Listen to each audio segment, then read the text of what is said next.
Hi everyone, I'm Brock. So today's book I want to read, review is called Lolita. Um, nowadays there is one certain type of dressing, and it's called Lolita. I'm thinking about actually whether the name of that kind of dressing came from this book. So let's start. The publication history of Lolita is itself a tragicomedy. After Nabokov completed the manuscript in 1954, four major New York publishers declined it as too dangerous. Editors uniformly acknowledged its literature merit, yet none dared to be the first to print it.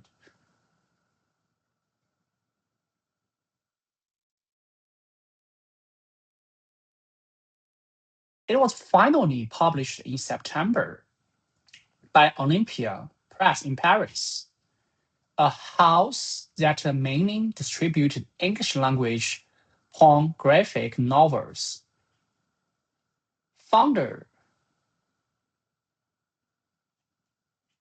founders Mon, Maurice Gradier's father had in 1930s published Henry Miller's autobiographic Tropic of Cancer. Hmm. Why Tropic of Cancer is called 北回归线? The first print of 5,000 copies received almost no substantive reviews. You know,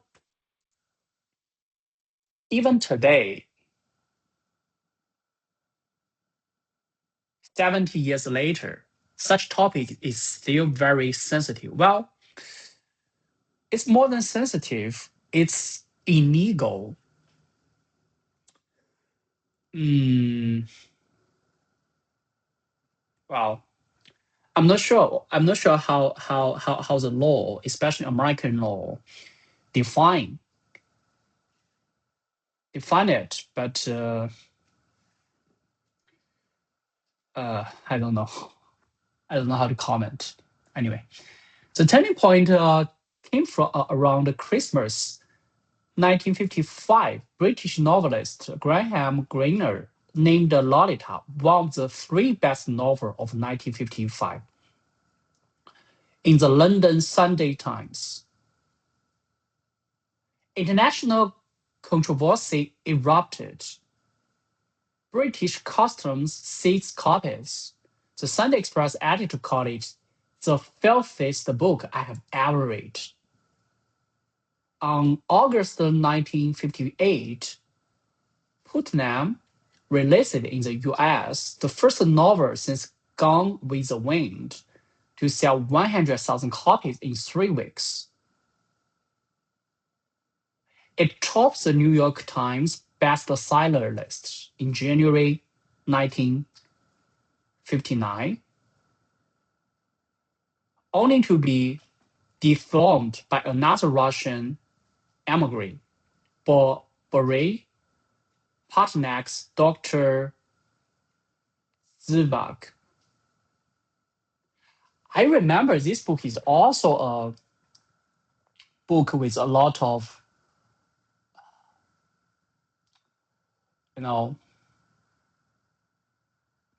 adult content. Censorship history.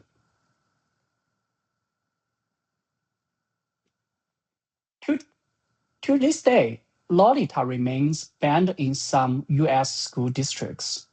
I think it makes sense. Understandable. Oregon's Canby district put it in October 2023. North Carolina's Catawba District in November 2023. A novel about pedophilia continues. 70 years after publication, to scrape the raw nerves of modern society. I think it makes sense. If we still have, you know, I think that the conflicts between publish and put it down shows the civilization, right? If it's 100 years ago or 200 or 300 years ago, no one cares about it. This is even not a matter, right? Because people even get married at 12 years old, 15 years old. So on one hand, I think that censorship, this book shows current society put more emphasis on the protection of kids,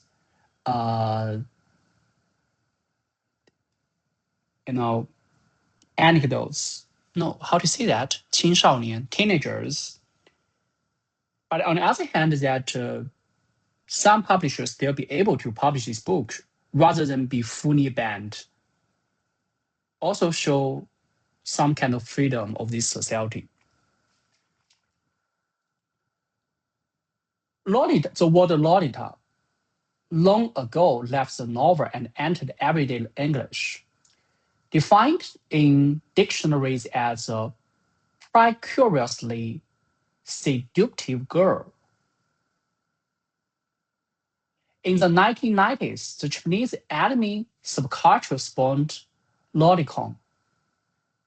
Lolicon, it's interesting. 是个音译, I don't know that. It's literally translated from the sound and commercialized the concept. An offshot Nabokov could never have imagined.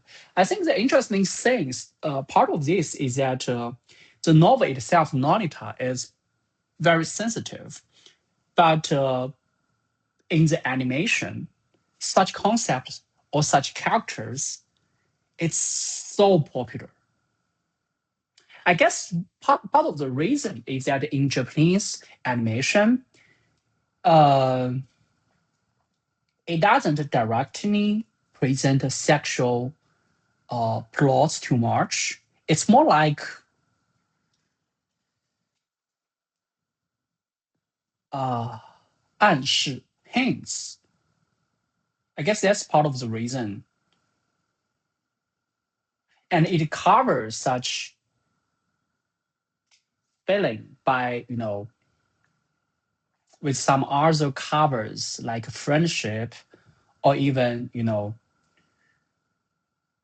brothership, things like that. A better inversion, the novel is Humbert's confession of grooming and raping a 12-year-old. Yet pop culture had reshaped Lolita into image of a precocious teenager, seductress. The police don't stand so close to me.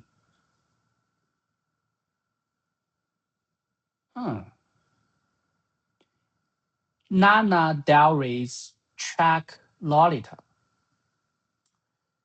This perpetual victim is exactly the second victimization that Nabokov drained. And the critics, like Asa Lefsey, continues more. I think that if in a relationship, no matter it's romantic relationship or friendship, employment relationship, if the two people are not equal from, let's say, age, social status, physical power, if it's unequal, non-equal, or the inequality is not protected by law or social rules, I think that it's bullying. So in this case, right, it's instead of say Lolita is a girl that proactively temper a middle-aged person,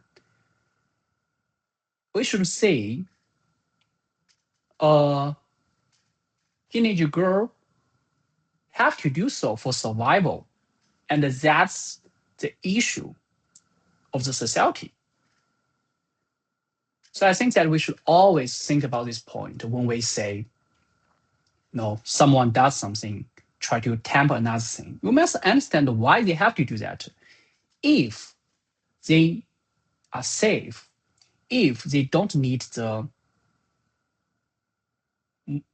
protection, they don't need the money, whatever the other person provide, will they still do the so-called tempting?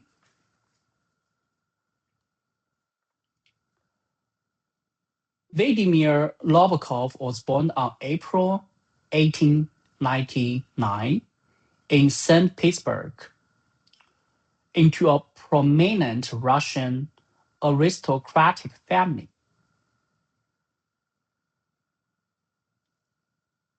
The lineage tracked back to 17th century Tatar nobility. His father was a liberal statesman.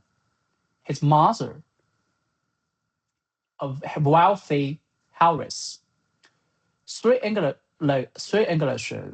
languages, Russian, English, French, were spoken at home. And Nabokov was trilingual from childhood. Very good. Yeah. Very good childhood. The Bolshevik Revolution of 1917 forced the family into Western European exile by 1990. In 1992, his father was assassinated at Berlin political rally while shooting a friend, a childhood trauma that resurfaces as a mistaken murder, motivated in works like Hill Fell.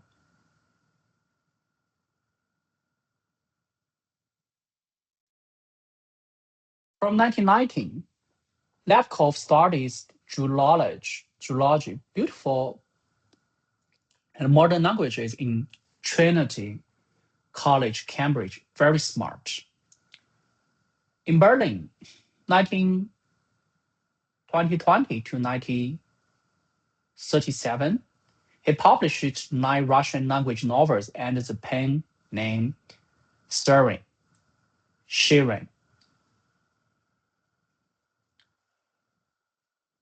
including King, Queen, Neck, The Defense, Invitation to a Beheading, and The Gift. Due to Nazi anti-Semitic politics, his wife was Jewish. They moved to Paris in 1937, then to the United States in 1940. From that point, he abandoned Russian and wrote executively in English. World War II, on the one hand, destroyed the old world economically and many other aspects. And from another perspective, America used this opportunity to attract so many talents from Europe, the old center of the world. 此消彼长, American becomes a superpower. From 1941 to 1948, Nabokov taught Russian literature at Walensee College, then moved to Cornell University, lecturing on Tolstoy, Gogol, Chekhov, Pushkin, Kafka, Flaubert, and Proust. a syllabus that itself a survey of 20th century fiction and the source of Lolita's texture density. Each summer, he drove westward across America with Véra, connecting butterflies as a tourist, while observing motels, gas stations, and diners, all of which later became the connection tissue of Lolita's Part 2 road trip. The seed of Lolita dates to 1939, when Nabokov wrote in Russian novel titled The Enchanter, with virtually the same plot. Middle-aged man married a widow to access her younger daughter.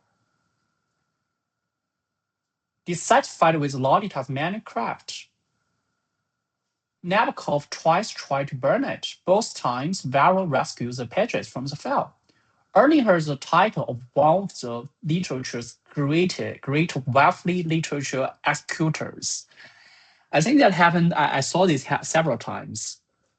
The writer, even those great writers feel ashamed of what we wrote.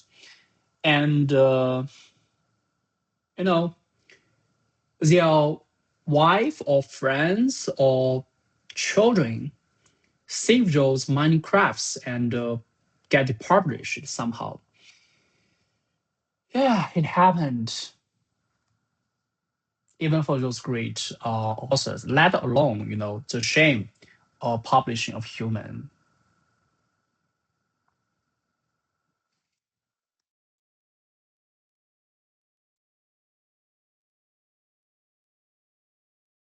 And the interesting part that yesterday I talked with a friend, and we talk about the shame of publishing our works. I think this part is a very good reflection for the friend, and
okay, let's continue. I shared this part with a friend uh, to say that even the greatest authors have shames of writing sometimes.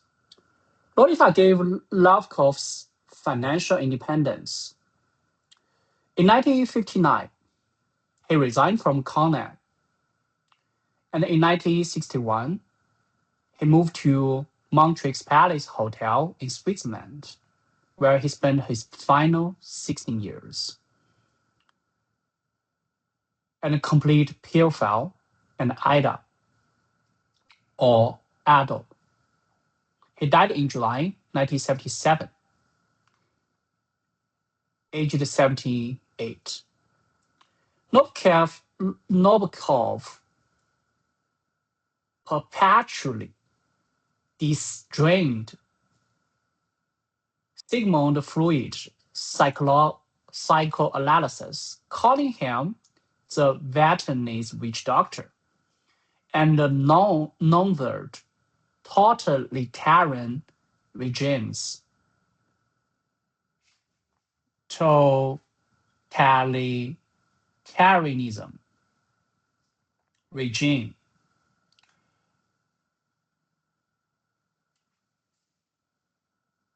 Caesarist or Bolshevik alike.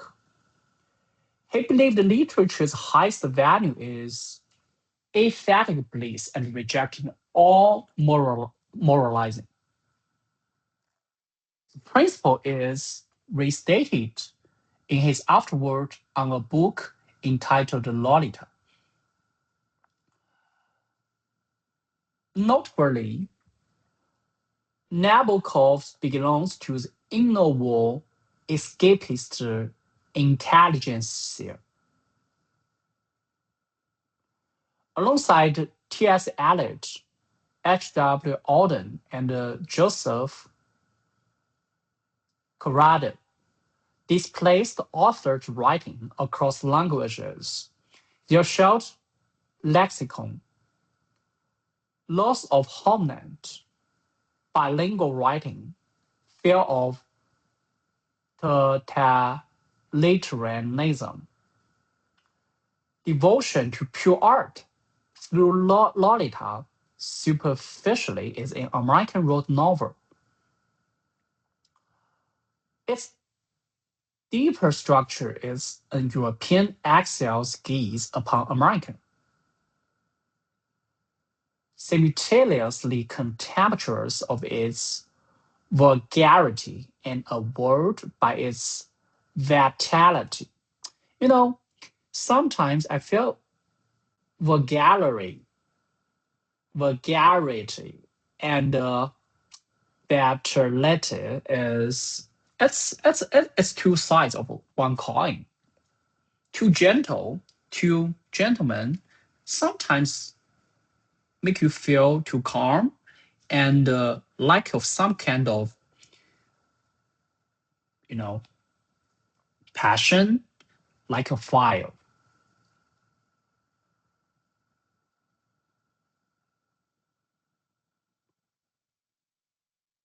Okay, so plot summary. The novel opens with a fictional forward signed John Ray, Jr. PhD. Ray claims to be publishing at the request of Humbert's lawyer. The death row confession titled Lolita, or the confession of a white window male. The foreword informs us that Humbert died of coronary thrombosis on November 1952, and that Lolita died in childbirth in the town of Grey Star before Christmas of the same year. This fictional foreword is one of Nabokov's master strokes. It clocks the novel as a psychiatric case study, revealed that both protagonists already dead, and invites the reader to assume the position of clinic examiner rather than co-conspirator. Yet, upon finishing, one sees the more morally correct the cloak, the more dangerous Hubert's seductive rhetoric becomes endless.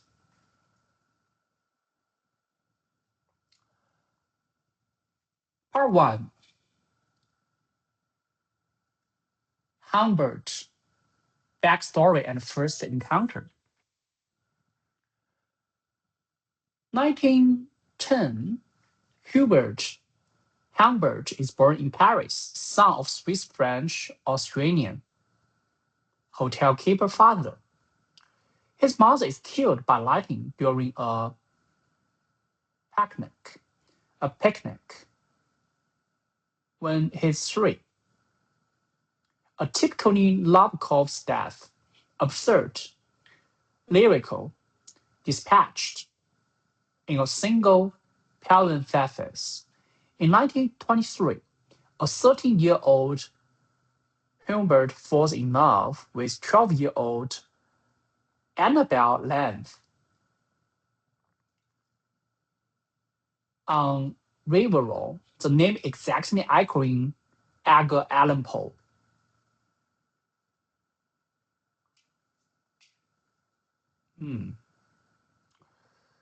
Their attempt at assimilation by adults, and 4 months later, Annabel died of typhus on cough. This childhood beach romance becomes the source of Hubert's lifelong need for lesbian. Any mysterious girl under 9 to 14 becomes, in his eyes, a resurrection of Annabel.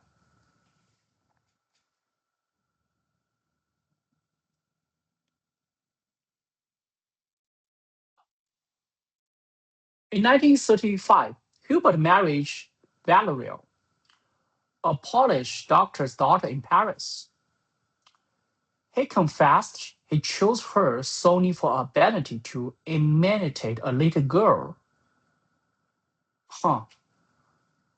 The marriage lasted until 1939, when Valerio announced in a taxi that she has a lover, the Russian White Army colonial cab driver himself.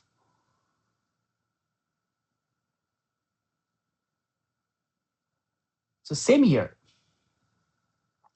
the American uncle dies, leaving Hubert an annuity contingent on immigration to U.S. Arrived in America in 1940, hacks out of cosmetic ad copy in New York during World War II. Then joined a Circadian ecstatic expedition as medical reaction recorder, twice hospitalized in sanatorium or depression, where he assumed himself by feeding fake Freudian dreams or to his psychiatrics. Oh, so many hard words. I think that what I need to do is when I write this report for those hard terms, I should write,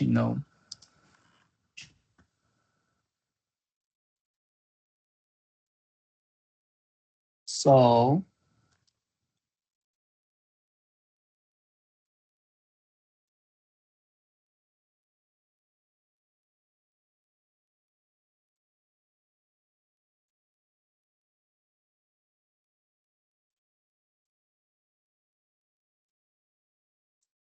example like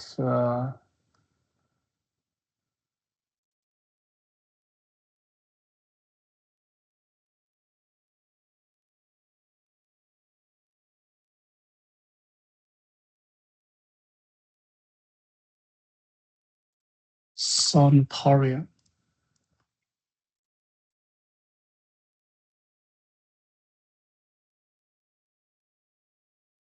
Physiatrics.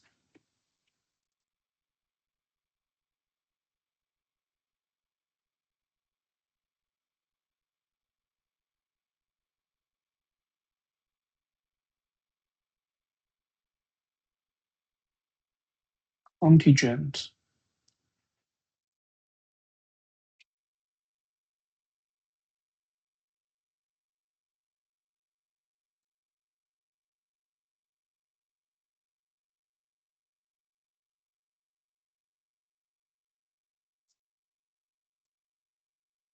In summer 1947, Hubert arrives in the New England town of Ransdale, along with the retired Marcos. After their house burned down,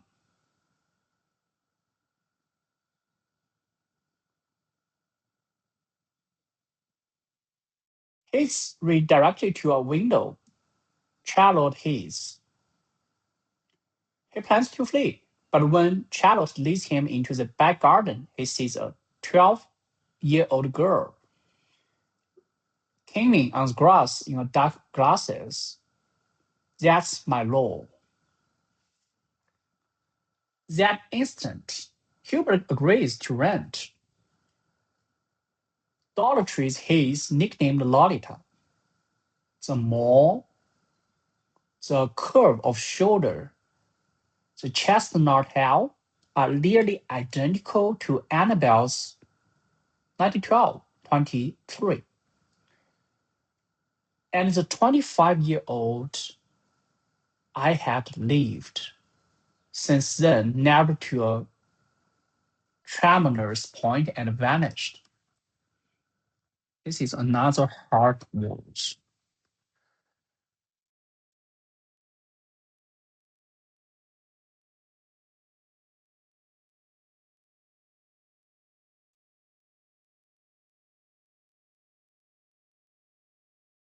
Part 1.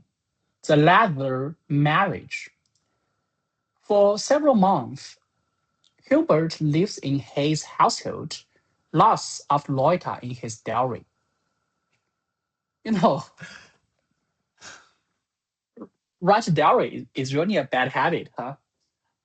Especially do something are not acknowledged by others or even illegal. Contrast reasons to brush against her. Charlotte, meanwhile, falls in love with Humbert and presents an ultimatum: marry her or move out. In August 1947, Humbert marries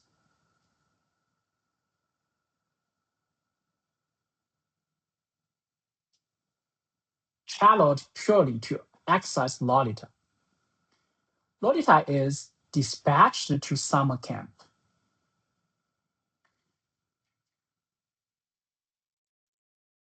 Humbert briefly schemed to drown Charlotte in a lake, but cannot bring himself to do it. Fate, however, executes the plan for him. Charlotte breaks into his locked diary, reads his lust for Lolita and his contempt to her, runs into the street to mail letters of exposure, and is killed instantly by a passing car. That's the start of tragedy. Humbert seizes the guardianship, races to camp, and takes 12-year-old Lolita. One summer night in 1947, they check into a motel called the Enchanted Hunters. Humbert doses Lolita with sleeping pills intended to assault her unconsciously. The pill is too weak. She stirs. The next morning, she initializes the first intercourse, framing it as game I played at camp with boys. This is the most disquieting and most easily misread passage in the novel. Humbert insists she seduced me, but at any legal standard, a 12-year-old cannot consent. I agree. As I mentioned, I think that even now it's not even that, it's It's more than just because she's 12-year old. Even she's 22 years old, 32 years old, as long as at that specific situation, she is not equal as the person who want to rape her. I think there's no consent, right? I can use your life security, safety to threaten you, to make you so-called consent, but that consent, any consent, I think even more than romantic relationship, all the relationship, friendship, even relationship between parents and kids, if we don't have the privilege to say no, consent doesn't make sense. His subsequent interstate grooming and the three-year captivity continues constitutes statutory rape plus kidnapping.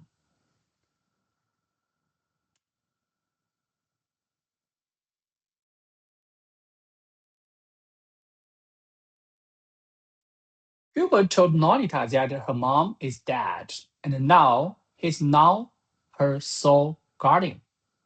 Right? So you see, in this situation, Lolita cannot say no at all. So there's no so-called consent. From all the perspective, again, let alone she's only 12 years old. Even if she's 22, in such situation, if she cannot, support herself financially and cannot live independently, there's no consent. It's prison. They began a year-long cross-country motel odyssey.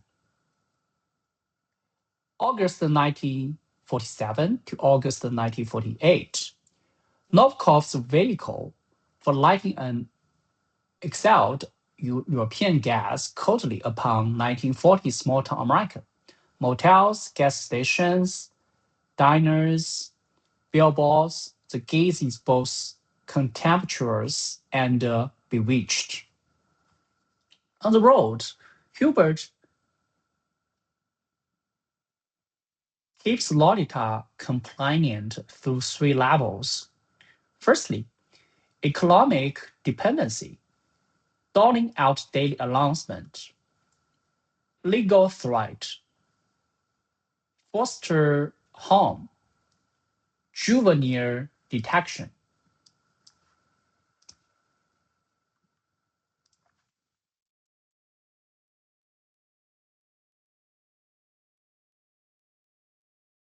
Juvenile detention. Third, sexual bribery, buying sex acts with coins. Again, I feel that, yeah, people just cannot accept.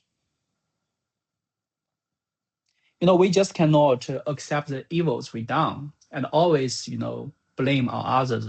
Oh, okay, it's she, it's him, contempt me, right? Cannot just say, I am. I'm the guy who made the bad decision, who is evil, who sins. In autumn 1948, they settled in the college town of Bursley in New England. Lolita enrolls at Bursley Girls' School. Headmistress Pratt, euphemistically, warns Humbert that Dolly lacks normal adolescent socialization, suffer confused sexual development, and needs male peers. Humbert coldly refused.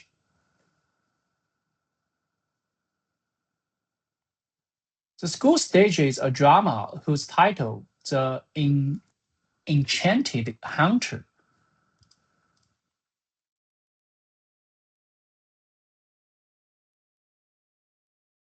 is identical to that of motel where they spent their first night. No coincidence.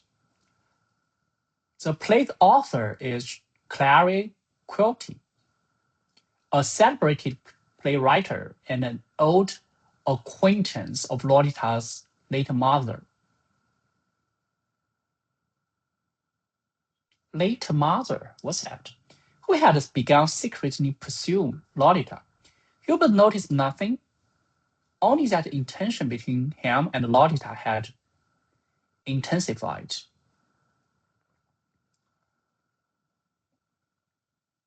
In summer 1994, Lolita proposed a second Western trip, a route secretly orchestrated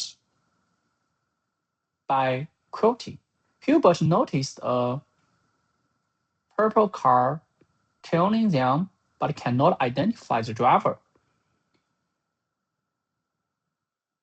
In Afghanistan, Oregon, Lolita falls ill and is hospitalized. One night, a man calling himself Uncle Gustav contacted her. It is Quilty. Humbert spent weeks driving across 7 states in vain pursuit. I still think that it's more important to get the heart of a person rather than get the physical body of a person. If a person decides an ego to leave you, unless you use force to prison them, and even if you prison them and need them to worry about the legal punishment, it's still, as long as there is one moment, 1 second, you be careful, not careful, they will escape. And if it's not just a torture for the person get prisoned, it's also a torture for people who prison others, because you can never take it easy. You always need to worry about the escape, the enjoyment, the joy you want to get from a person will turn into a lasting punishment and torture. Part 2, 3 years void and reunion.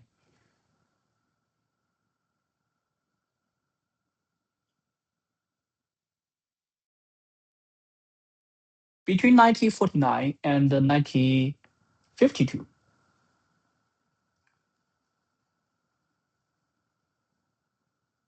Humbert lives with a young alcoholic named Rita and continues writing his French literature handbook. In September 1952, a letter arrives from Lolita. She had married Dick Schiller, a young mechanic, is pregnant, broken, and asked for $400. Humbert drives to the remote 10 Hunter Road and finds 17-year-old Dolly. Schiller, pink-rimmed glasses, very pregnant, impoverished, every spark gone. He demands the name of the abductor.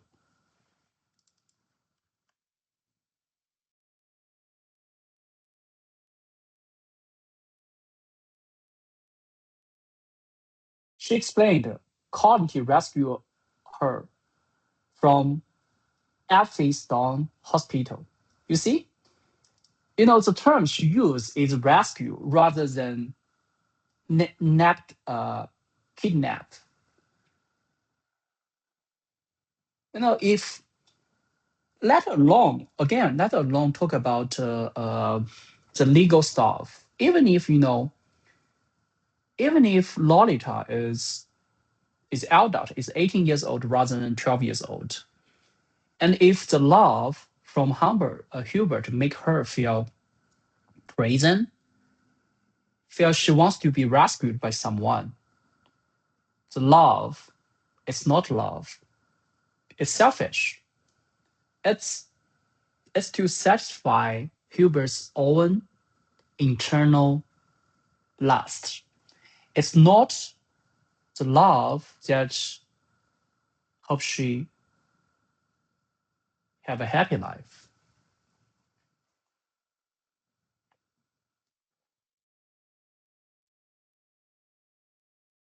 She explains Quilty rescued her from hospital, but she refused to perform in her juvenile phone, pornography films and was kicked out. She drifted, eventually marrying Dick. You can imagine how much she has suffered during when she drifted. And we can trace back that a lot of those hardships came from Hubert.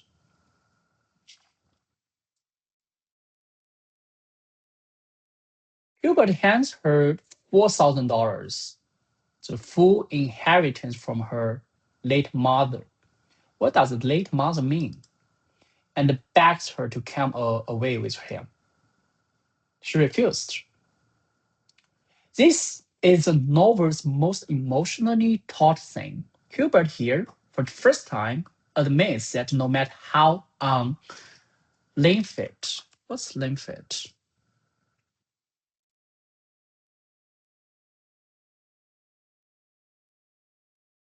She now appears.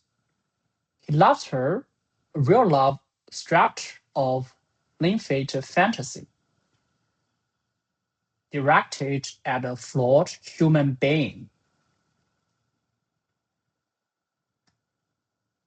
Part 2, Revenge and Repentance.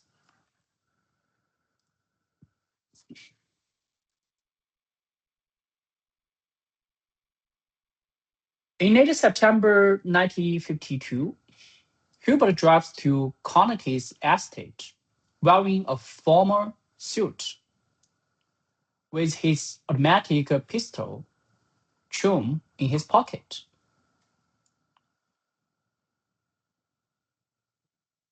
The confrontation is absurd, fumbling near physical.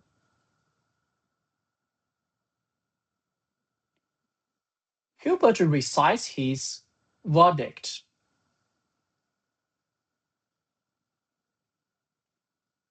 Point. Because you took advantage of a saying when I was helpless. Quality drunk, important, seek, please, jokes, bargains, and even offer Hubert's a pornographic photo album of hexagonal wonders of the flesh as compensation.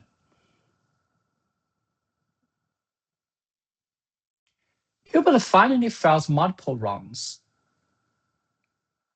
quilting, bleeding profusely, miraculously stormed upstairs, hides under bedding, until a final headshot ends him. The killing took over an hour. Hubert's account is both brutal and absurd. A murder scene unlike any other in literature history. After the killing, Hubert deliberately drives on the wrong side of the road, is arrested. In prison, he enrolls Lolita in 56 days. On November 16, 1952, Hubert dies of coronary thrombosis. Lolita dies in childbirth before Christmas of the same year in Grey Star. You know, both Hubert and Quilty has nothing to deserve mercy. But for Lolita, she is the real person. She is the one to feel, empathy, right? She lost her biological father, and then by the father-in-law, prisoned by father-in-law, and had to use sex as a bribe to survive. And then from one prison into another trap. And finally, 14 years, has nowhere to go, drifted by herself. You can imagine what she has done, what she has did for survival. It's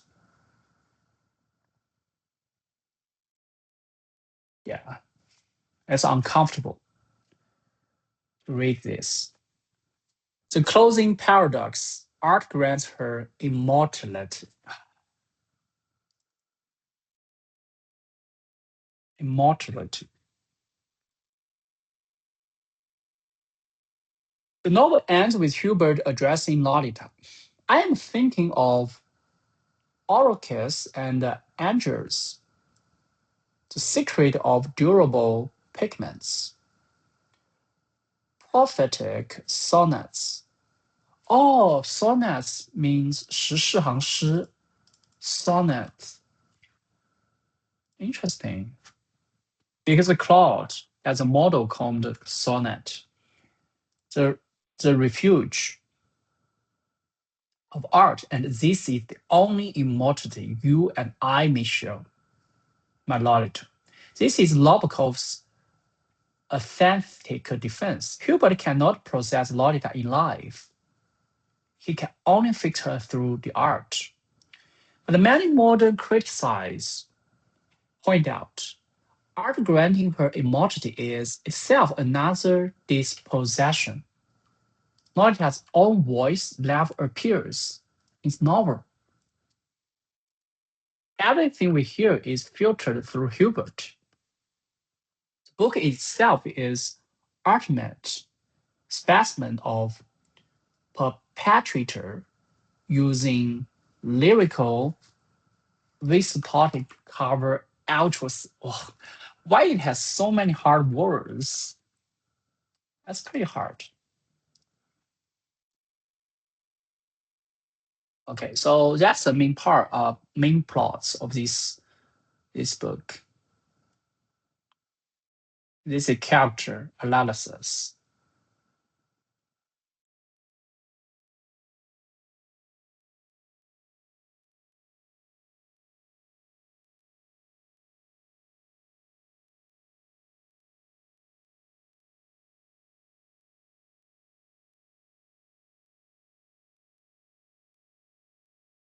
So silence, victim.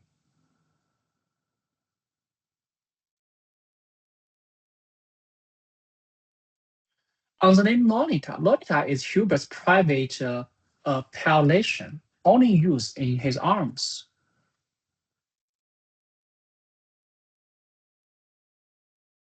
Her real name is Dolores, Spanish word for sorrow, pain. Nabokov's hint is unambiguous. This child's essence is sorrow, not seduction.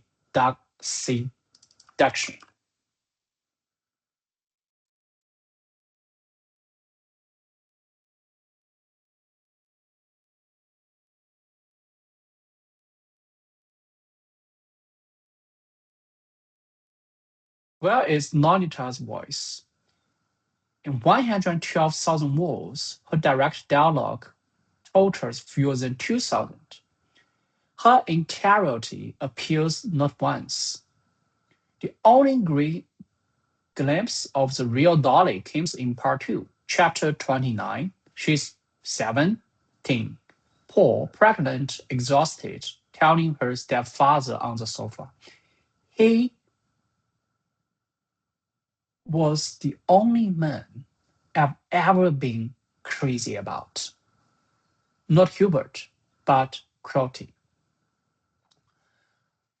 Critic Norman summarized Lolita's perspective is silenced. Her voice is dispossessed. The reader can only guess at her real suffering through gaps in Hubert's prose. This is precisely why this novel perpetually split academic opinion, especially feminist criticism. It exposes perpetrator monopolizing narrative. Oh, so hard. So many hard words. As phenomenon, while simultaneously reproducing that very phenomenon.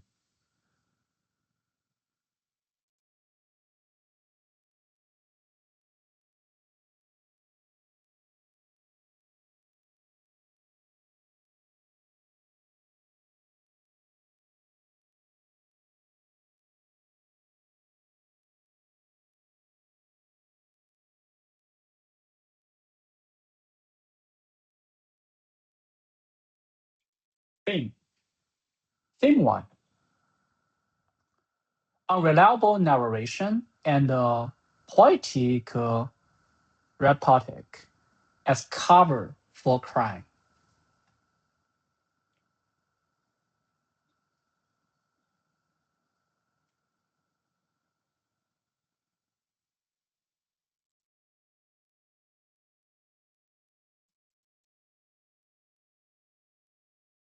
Theme two. Time as an antagonist.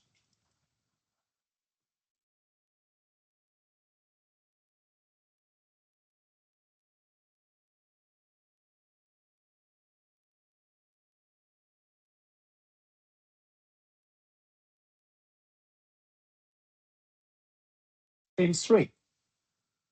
Perpetrator's narrative monopoly versus the silenced victim.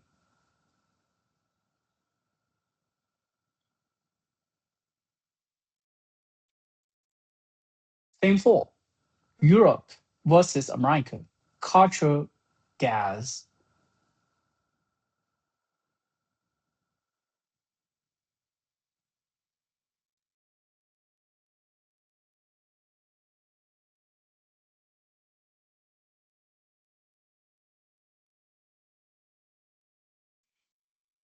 Theme five. Art as refuge. Theme six. Desire, love, and rapture of humanity.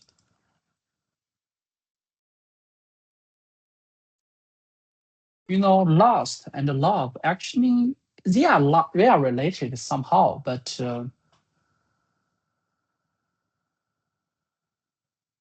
yeah, but they are different things anyway.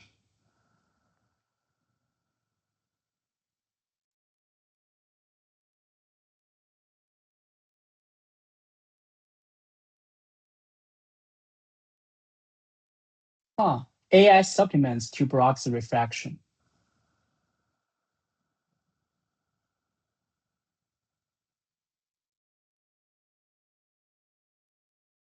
Interesting.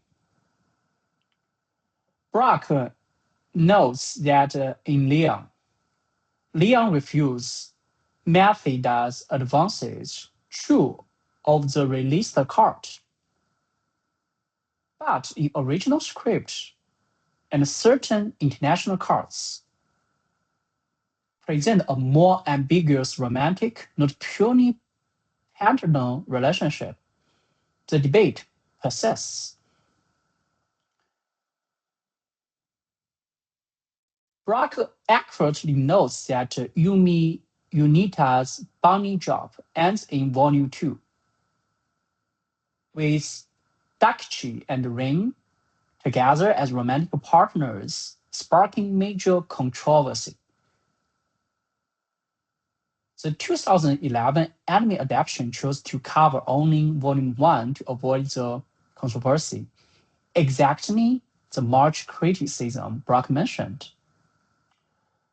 This reaction pattern is isomorphic with the law versus morality versus atheistic rupture Lolita triggers.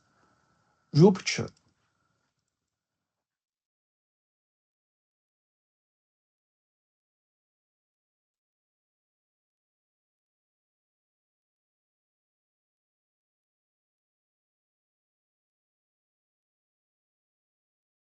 Between 2014 and 2020, Western literature criticized passed through the Me Too movement in 2017, and Cat Elizabeth Russell's My Dark Valisa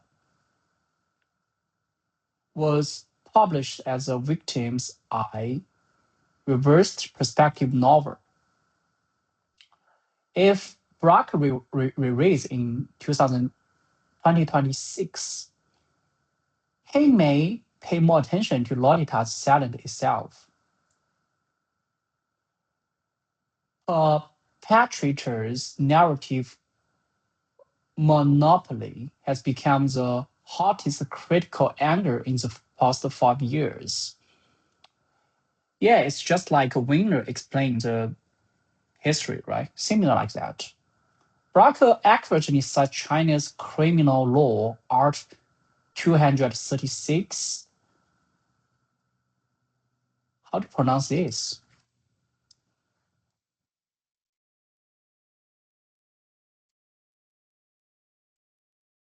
I compute.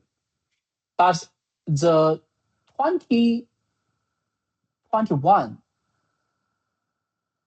Amendix 6 to the criminal law added Art 263.1 sexual abuse of minors aged 14 to 16. Why not 18? It's only to 16 by persons with caretaking duties, targeting guardians, teachers, doctors, etc.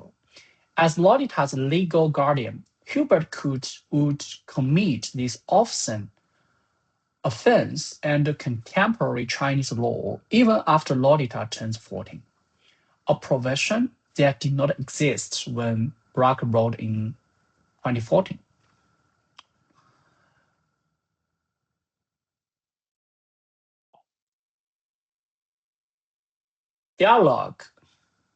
Dialogic summary, Brock's ethical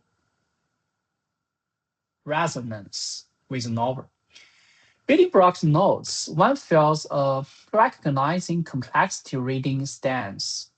He acknowledges the criminality, the clarity of law, the ambiguity of literature, and yet leaves room for less autonomous adult relationships. This is mature reader's stance, perfectly aligned with active ethical reader Nabokov hoped. The one perspective to add, Lolita herself never had a chance of autonomous post-adulthood choice. She died in childbirth at 17. The novel's fictional reality, the blessing of after both reach adulthood, can never be redeemed because she did not live to that day. This forever absent possibility is itself the deepest echo of Humbert's crime.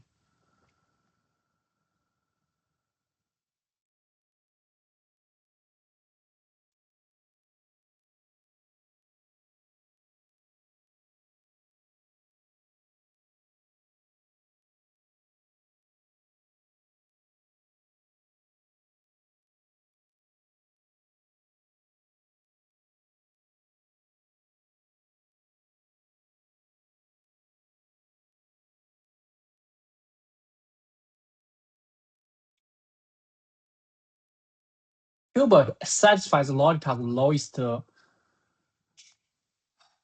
psychological needs: food, shelter, candy, movie magazines, but systematically deprives her of the highest need of belonging, esteem, and self-actualization. This lower satisfied upper structure pattern is a signature of all grooming crimes. Perpetrators treat material goods for victim silence, leaving victims unable to distinguish being treated well for being exploited.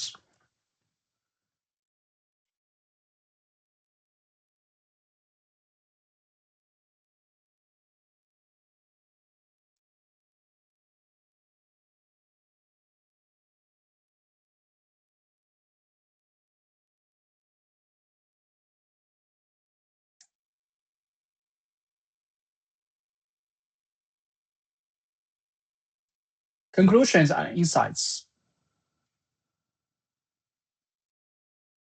Firstly, beware poetic rhetoric that laundries authority. Second, law is moral flaw, never the moral ceiling.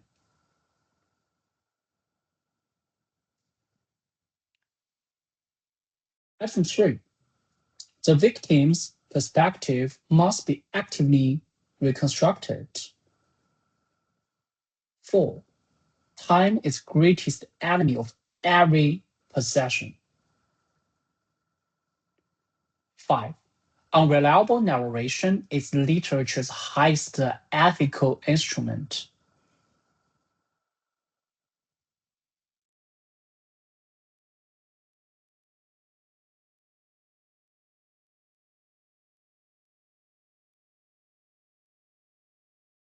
Six, complex the ethical judgment requires multi-perspective juxtaposition.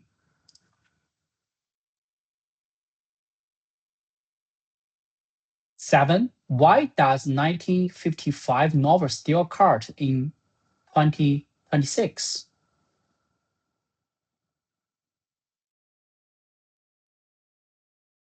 Eight, beauty and morality can coexist and must be examined together.